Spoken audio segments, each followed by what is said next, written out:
ગાંધીનગર હોય, વડોદરાના પંપો હોય કે અમદાવાદનું મણિનગર, પેટ્રોલ પંપો પર વાહનોની લાંબી કતારો જોવા મળી. ઈંધણના ભાવમાં વધારો થશે અને પેટ્રોલ પંપો બંધ થઈ જશે તેવી સોશિયલ મીડિયામાં વહેતી થયેલી અફવાઓને લીધે લોકોમાં ચિંતાનો માહોલ સર્જાયો.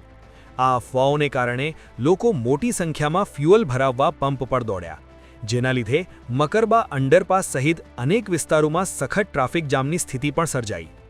માત્ર મોટા શહેરો જ નહીં, અમદાવાદ ગ્રામ્યના બાવળા, બગોદરા, ધોળકા, સાણંદ અને ધંધુકા સહિતના વિસ્તારોમાં પણ પેટ્રોલ પંપો પર ગ્રાહકોની ભારે ભીડ જામી.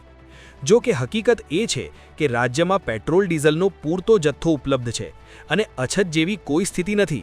તંત્રએ ખાસ અપીલ કરી છે કે નાગરિકો કોઈપણ પ્રકારની અફવાઓથી દૂર રહે અને કારણ વગર પેનિક ન કરે.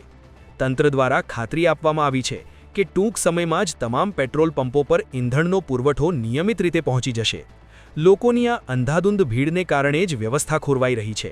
માટે નાગરિકોને ધૈર્ય રાખવા અને જરૂરિયાત મુજબ જ ઈંધણ લેવા વિનંતી કરવામાં આવી છે. અફવાઓમાં આવીને પોતાની ચિંતામાં વધારો ન કરવા તંત્રએ ભાર મૂક્યો છે.